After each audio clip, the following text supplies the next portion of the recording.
A'udzu billahi minasyaitonir rajim. Innahu min Sulaiman wa innahu bismillahirrahmanirrahim. Assalamualaikum warahmatullahi wabarakatuh. Alhamdulillahirabbil alamin. Rabbi shrah li sadri wa yassir li amri wahlul 'uqdatam min lisani yafqahu qawli. Asyhadu alla ilaha illallah wahdahu la syarikalah wa asyhadu anna Muhammadan abduhu wa rasuluh la nabiyya ba'da amma ba'du. Kembali lagi bersama saya Gus Saad dalam kajian Tafsir Luqman.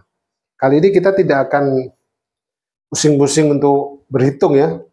Tapi di sini saya akan mengajak panjenengan saudara-saudaraku untuk langsung praktek membaca Al-Qur'an dalam konteks asyifa ya, dalam konteks terapi kesehatan, terapi atau mengobati permasalahan ya, permasalahan hidup kita menggunakan Al-Qur'an atau Al-Qur'an kita jadikan sebagai sarana atau doa kita kepada Allah Subhanahu wa taala. Nah, tapi di sini ada beberapa hal yang harus dipahami atau dimengerti bahwa dalam kajian tafsir Luqman di sini memiliki ketentuan atau beberapa syarat ketika kita membaca Al-Qur'an dalam konteks asyifa atau dalam konteks obat ya di sini. Nah, nanti di awal tayangan ini akan saya cantumkan disclaimer-nya atau bisa dikatakan juga tata cara kita bagaimana mengamalkan Al-Qur'an sebagai asyifa atau obat. Nah, karena di sini ada hal yang bisa dibilang di luar kebiasaan umumnya ya, pada umumnya di masyarakat kita di Indonesia. Sebagaimana kita tahu bahwa umumnya masyarakat kita kan bermazhab Syafi'i ya, di mana ketika kita membaca Al-Qur'an senantiasa diawali dengan isti'azah ya atau ta'awudz lah. Kemudian dimulai dengan basmalah, kemudian juga diakhiri dengan shadaqallah. Nah, sementara di dalam kajian tafsir Luqman, ketiga hal tersebut tidak dibaca. Bukan bermaksud apa-apa, tapi lebih kepada bagaimana kita memurnikan Al-Qur'an, memurnikan dalam artian apa? Tidak menambahkan unsur lain di dalam bacaan tersebut. Nah, beda halnya ketika kita tausiah ya kita, atau kita katakanlah menjelaskan sesuatu berkaitan dengan ayat-ayat suci Al-Qur'an. Tentu saja kita menambahkan dengan ta'awudz, basmalah dan diakhiri dengan shadaqallah, itu akan lebih baik. Nah, tapi di sini dalam konteks begini, mungkin sederhananya begini. Kalau kita analogikan seperti ini ya, kita misalkan. Sini juga saya takut salah dalam apa namanya memberikan percontohan, tapi saya mudahkannya begini. Sebagaimana kita tahu bahwa kalau kita hendak keluar dari rumah misalnya, kita kan senantiasa menggunakan sendal atau sepatu ya, atau bisa dibilang alas kaki ya.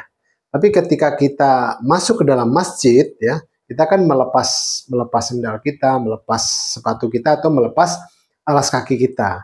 Nah, begitu juga dalam kita membaca Al-Qur'an. Nah, kapan kita menggunakan ketiga hal tadi ya, ta'awudz ya, basmalah dan diakhiri dengan shadaqallah. Begitu juga dalam kita membaca Al-Qur'an dalam konteks asyifa atau obat. Nah, obat di sini kan ketentuannya sudah jelas ya, takarannya jelas, aturan minumnya juga jelas ya. Terus kemudian pengambilan ayat dan surat pun juga tidak sembarangan di sini.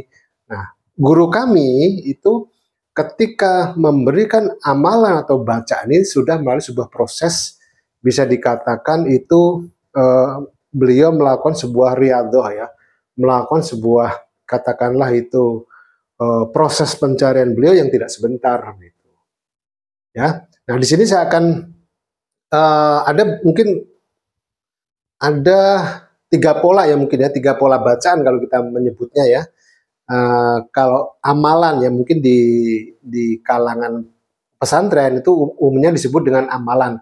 Nah, kalau dalam tafsir Luqman itu seringkali untuk memudahkan kita menyebutnya dengan pola bacaan. Karena kan seperti pola ya, di situ memiliki polanya tersendiri, memiliki strukturnya, memiliki sebuah konstruksinya di dalam bacaan-bacaan atau ayat-ayat atau surat-surat di dalam Al-Quran yang pengambilannya itu tidak sembarangan atau tidak asal-asal melalui sebuah perhitungan begitu.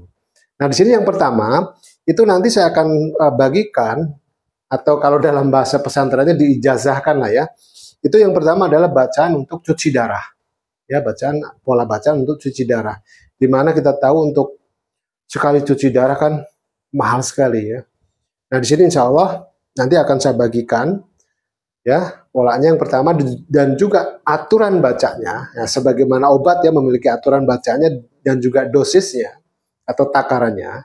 Yang kedua adalah untuk bacaan untuk darah tinggi ya, dan juga darah rendah. Ini berkaitan dengan darah. Nah, bagaimana bentuk polanya di sini nanti akan saya bagikan, dan tata caranya pembacaannya juga akan saya jelaskan ya. Berikut pola bacaan tersebut. Berikut ini ya pola bacaan untuk cuci darah atau panjenengan atau saudara-saudaraku yang bermasalah dengan ginjalnya ya, bermasalah dengan ginjal ya. Karena di sini kan fokusnya adalah untuk, sebenarnya ini pola bacaan ini khusus untuk orang-orang yang memang mengalami masalah untuk dia harus mengharuskan untuk cuci darah ya.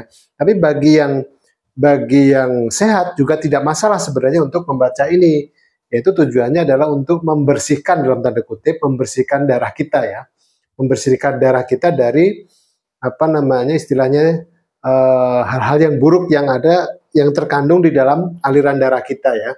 Nah, di sini nanti saya akan kasih jeda untuk panjenengan bisa screenshot ya, tapi di sini akan saya jelaskan dulu makna dari angka-angka ini biar tidak salah dalam nanti pelaksanaan pembacaannya.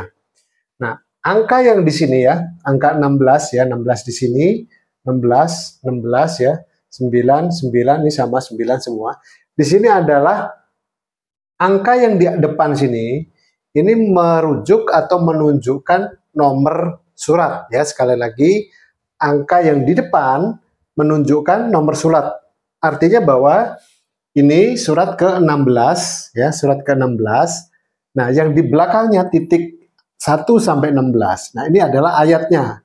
Berarti surat ke-16 ayat 1 sampai dengan 16, berarti 16 ayat. Begitu juga 9, ini adalah surat ke-9 atau surat At-Taubah. Kalau surat ke-16 adalah An-Nahl, surat ke-9 adalah At-Taubah ayat 1 sampai dengan 16. Dan ini surat ke-9 ayat 129. Kalau ini 16 ayat, yang ini cuma 1 ayat. Jadi, dalam satu hari, panjenengan atau saudara-saudaraku membaca 16 tambah 16 tambah 1. Artinya membaca 33 ayat dalam satu hari. Maaf.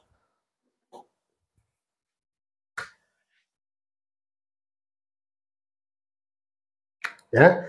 Jadi dalam satu hari membaca 33 ayat ya. Ini juga 33 ayat dalam satu hari. 1 sampai 16. Hari kedua 17 sampai 32. Hari ketiga 33 sampai 48. Hari keempat 49 sampai 64 dan seterusnya sampai dengan hari ke-8.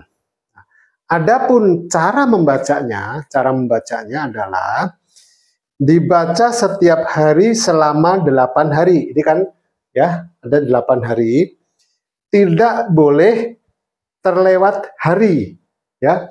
Apabila ada yang terlewat, mengulang dari hari pertama ya. Makanya usahakan ketika mulai membaca pola bacaan ini, cari waktu-waktu yang atau jam-jam yang tidak terganggu, misalnya di malam hari lah ya, idealnya di malam hari, jadi tidak terganggu dalam aktivitas. Nah, begitu juga dalam pelaksanaan pembacaannya perharinya, ini kan pendek ya, karena cuma 33 ayat ya. Jadi membaca ini sekali baca, sekali duduk selesai, jadi tidak terpotong atau tidak terganggu oleh aktivitas lain, misalnya menjawab WA, atau menerima telepon, atau diselang dengan makan atau minum. Tidak boleh ya. Usahakan ketika membaca ini satu kali duduk selesai. Tapi kalau misalnya ada nyamuk diusir juga nggak masalah. Kaki ya mungkin nggak terlalu lama, nggak terlalu mengganggu peredaran darah ya, artinya ketika duduk bersila ya. Makanya usahakan cari tempat yang enak ketika membacanya, yang rileks, yang santai, jadi tidak terganggu oleh pergerakan tubuh kita. Ya. Dan juga tadi ya, ketika kita membacanya tadi tidak terpotong oleh aktivitas yang lain ya, membalas WA ya atau teleponan, usahakan tidak dilakukan kecuali pada saat kita membaca ada hal yang urgent yang harus mengharuskan kita berhenti misalnya. Contoh misalnya anak panjenengan atau anak Anda nangis misalnya, ya itu memang harus segera ditangani, jangan dibiarkan sampai selesai, kasihan dia gitu. Begitu juga misalnya ketika Anda membaca rumah diketok-ketok, suami atau istri Anda pulang gitu kan, harus membukakan pintu gitu kan, itu juga dilakukan juga tidak masalah gitu ya. Pokoknya hal-hal yang urgent yang mendesak Anda untuk melakukan pekerjaan tersebut. Nah, tapi harus diingat bahwa ketika Anda berhenti membaca di ayat tertentu, upayakan diulang 2 atau 3 ayat sebelumnya. Misalnya sambil misal. Ketika membaca ini, Anda berhenti di tengah sini ya, misalnya di tengah-tengah ya. Anda berhenti di ayat kelima misalnya. Anda berhenti di ayat kelima. Nah, diulang membaca di ayat ketiga. Jadi Anda membacanya bukan langsung di ayat ke-6 dan seterusnya. Karena Anda selesaikan di ayat 5. Logikanya kan harus dilanjutkan di ayat 6 dan seterusnya. Tapi di sini agar masih terkolerasi dengan bacaan sebelumnya, makanya diupayakan dibaca minimal 3 ayat sebelumnya. Jadi dibaca ayat 3, 4, 5. Jadi diulang di ayat ketiga, keempat, kelima. Atau misalnya di sini contoh lagi misalnya di ayat ke-98 kita berhenti, berarti diulang lagi di 96, 97, 98. Paham ya di sini ya?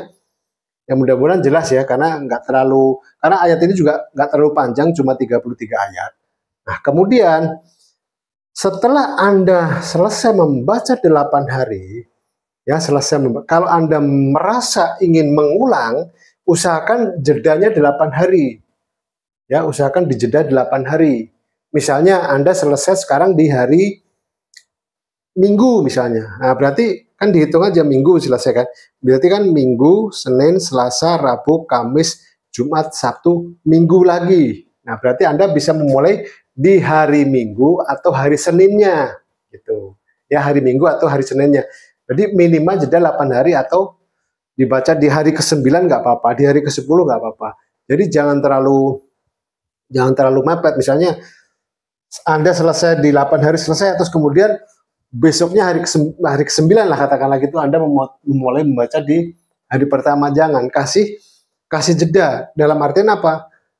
Kalau kita makan saja, makan ya biasalah makan nasi atau makan roti ya, itu kan ada jeda untuk kita agar mengendap dan meresap dulu. Jadi disinilah kenapa kita memberikan jeda, agar bacaan yang kita baca ini meresap terlebih dahulu ke dalam tubuh kita ya, sehingga agar apa? Agar prosesnya atau agar kerja ayat yang ada di dalam tubuh kita ini bekerja secara maksimal atau secara optimal ya.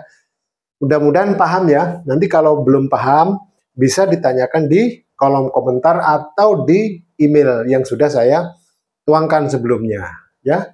Saya rasa jelas ya. Nah, mudah-mudahan panjenengan jelas. Nah, kemudian selanjutnya akan saya kasihkan 2 bacaan lagi yang berkaitan juga tentang darah, yaitu darah tinggi dan darah rendah. Berikut pola bacaannya.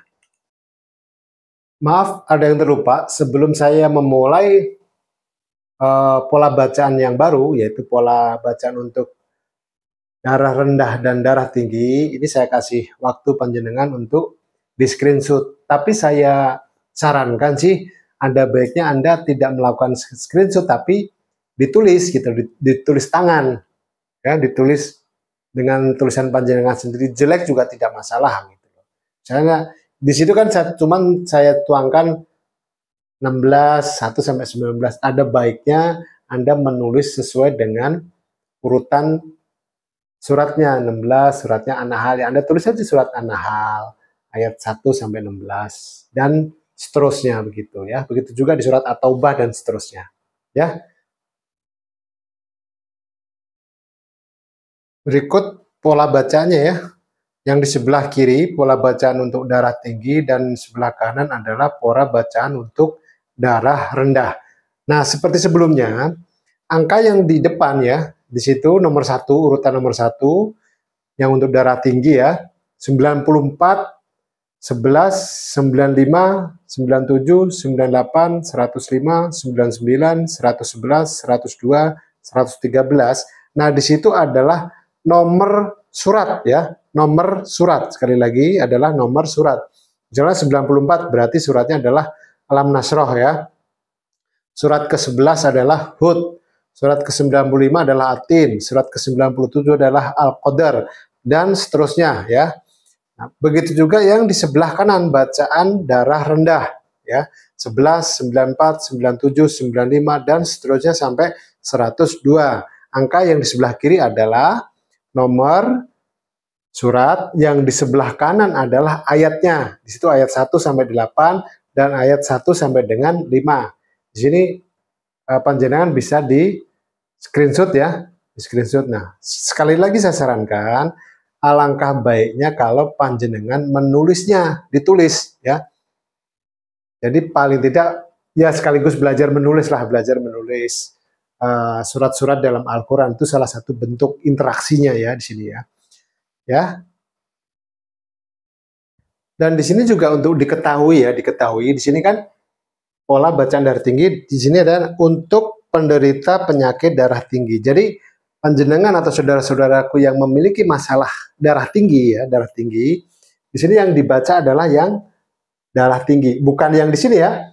Mentang-mentang darah saya pengen saya rendahin ya, tekanannya biar rendah atau paling tidak stabil, terus kemudian Anda membaca darah rendah ya salah gitu loh.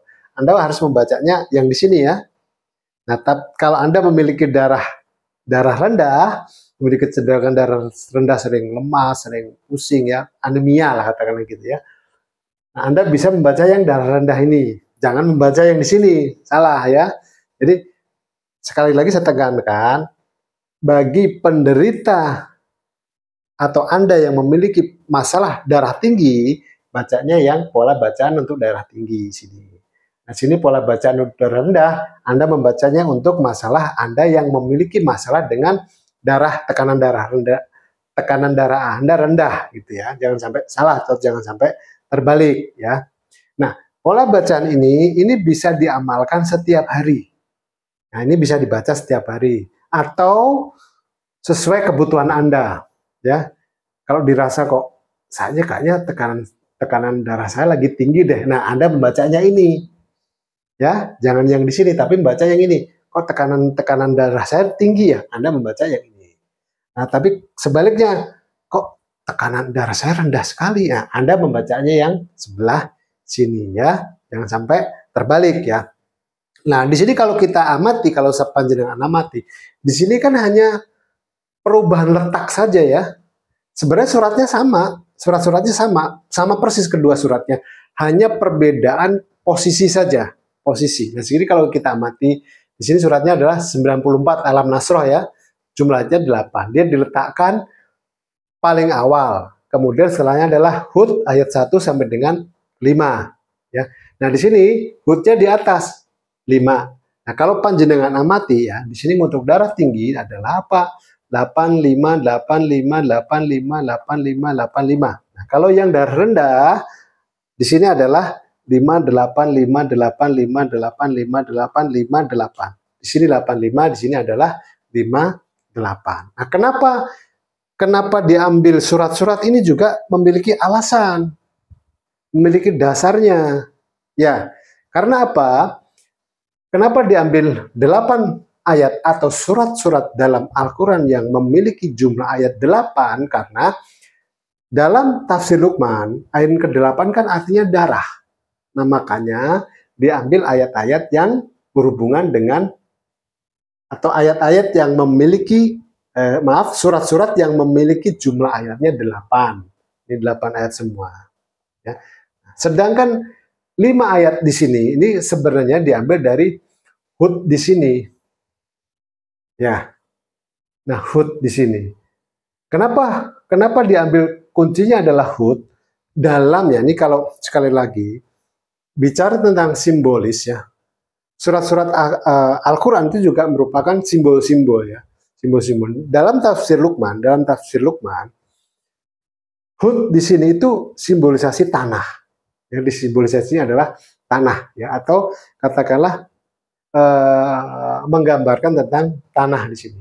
Kalau Yusuf simbolisasi atau merupakan simbolisasi dari atmosfer atau udara. Seperti kita tahu bahwa Nabi Yusuf kan ahli dalam perbintangan, ya, ahli dalam takwil mimpi. Nah, itu berkaitan dengan udara atau atmosfer dan seterusnya. Nah, kemudian kalau kita lihat susunan juga berbeda ya. 8 dulu baru 5. Ya.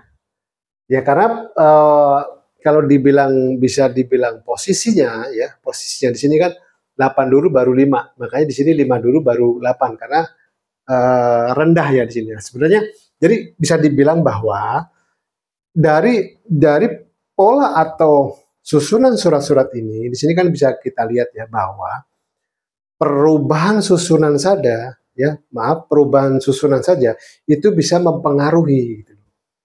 Ya, ini kan hanya perubahan susunan saja. Makanya itu bahwa setiap susunan Al-Qur'an juga memiliki bisa dibilang memiliki energinya tersendiri dalam tanda kutip. Sebagaimana kita tahu bahwa meskipun turunnya Al-Qur'an itu tidak runut seperti mushaf yang sekarang, tapi dalam penyusunannya Rasulullah Shallallahu Alaihi Wasallam itu kan mendapatkan guidance ya, mendapatkan petunjuk dari Allah, kemudian melalui malaikat Jibril dan disampaikan kepada Rasulullah bahwa tempatkan ayat ini setelah ayat ini ya, kemudian tempatkan surat ini setelah surat ini. Nah di sini kan artinya di situ memberikan sebuah guidance atau petunjuk bahwa penempatan Al-Quran di situ juga tidak sembarangan. Nah begitu juga dalam susunan atau penempatan surat-surat ini juga tidak sembarangan, melalui sebuah proses.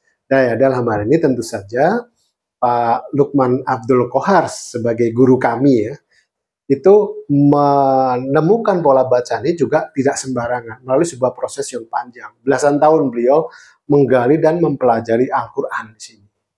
Ya, semoga ini bisa diamalkan. Sekali lagi, kalau menemui kendala atau masalah atau kurang jelas, nanti bisa ditanyakan di kolom komentar atau melalui email saya. Insya Allah nanti akan saya pandu. Nah, sekali lagi, pola bacaan ini ya bisa dibaca setiap hari atau sesuai kebutuhan.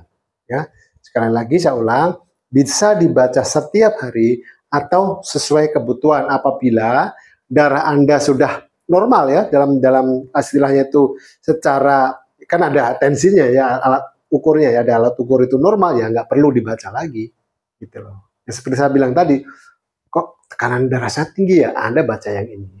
Kok tekanan darah saya rendah ya, Anda baca yang sebelah sini. Ya, demikian yang bisa saya sampaikan pada pembahasan kali ini tentang bacaan-bacaan Al-Quran sebagai amaliyah kita, sebagai doa kita yang berkaitan dengan permohonan kita kepada Allah Subhanahu wa Ta'ala tentang Al-Quran, atau kita bisa dibilang menggunakan Al-Quran atau memanfaatkan Al-Quran dalam konteks asifah atau obat. Nah, mengenai tata cara membacanya nanti di awal tayangan ini akan saya tuliskan atau akan saya sampaikan. Jadi tidak ada kesalahan ketika panjenengan atau Anda mengamalkan bacaan ini. Demikian yang bisa saya sampaikan. Apabila ada salah kata, salah ucapan, saya mohon maaf sekaligus. Terima kasih atas perhatian dan keluangan waktu Anda untuk menyaksikan tayangan ini. Ya. Sekali lagi inilah bacaan yang bisa kita sampaikan. Insya Allah di next nanti akan kita infokan lagi bacaan-bacaan yang bermanfaat dan umum ya. Misalnya untuk anak sekolah ya, kemudian nanti untuk usaha kita, terus untuk kerukunan rumah tangga, dan sebagainya. Semuanya bersumber dari Al-Quran. Paling tidak, disitulah upaya kita untuk kita berinteraksi dengan Al-Quran, atau kita menyelesaikan masalah kita, atau persoalan atau problem hidup kita dengan jalan kita membaca Al-Quran. Demikian, wabillahi taufik walhidayah. Wassalamualaikum warahmatullahi wabarakatuh. Terima kasih, matur suwun.